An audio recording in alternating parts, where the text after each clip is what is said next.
But what the Prime Minister says is right, isn't it? If Ukip do well in the general election, that will let Labour in.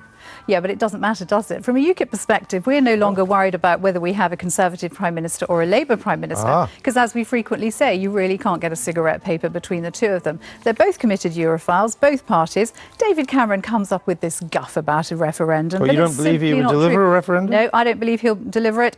Dan Hannan, who's still in the Conservative Party, doesn't believe it. Douglas Carswell doesn't believe it. Dan Hannan does believe that he'll deliver a referendum. No, he doesn't. He actually gave an interview just the other day in which he said that he thought the referendum, like as Mark Reckless and Douglas Carswell said, was all a bit of a fix. No, he's worried that the Prime Minister will come out in favour of staying in. Argue for staying in, yes, that's a completely different thing. I don't know anybody who seriously believes that if the Prime Minister had a majority after the next election that he wouldn't hold a referendum. He's completely on the hook on that. OK, well, he might hold a referendum, Michael, but what sort of a referendum will it be? It will be a bogus kind of renegotiation like we had in 1975. Well, then you can campaign to come out. Yeah, absolutely, but you won't get that if Tom's party wins. Oh, I think we will. And actually, I think what we're going to be doing is any chance of a referendum under Labour? I want there to be, a referendum. You do? Personally, I'm not sure. But no, Ed has set himself against it. But, so there you go, you won't get one. Politics deployed. I mean, he's not... What's your problem? Don't you think we can push and push and push, Tom? I mean, if we do well enough in Hayward and Middleton, and I gather you lot are incredibly scared up there now, but sorry, I think we might just be able to push you into it. Back to the logic of your position.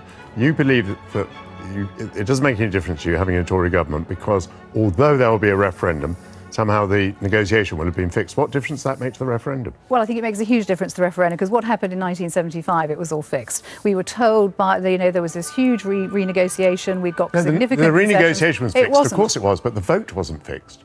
People could have voted for or against the European Union. Yeah, but look if there is a vote in future, it doesn't matter whether the negotiation's being fixed, the vote will be free. You're not saying that the vote's going to be rigged, are you? Into the campaign to stay in, and a fraction of those resources went into the campaign to stay out. It was completely unfair. It was fixed from the start, and I'm afraid I think it will be the same again. But your position then is you don't want to vote because you don't think you're going to win. Well, of course we want a referendum, of course, and we will push very, very hard for it. But my point is that I don't think. I mean, David Cameron, is he going to even get that majority government? There are so many caveats to this referendum. You might stop him. So many Tom, caveats. wanted to make a point. Look.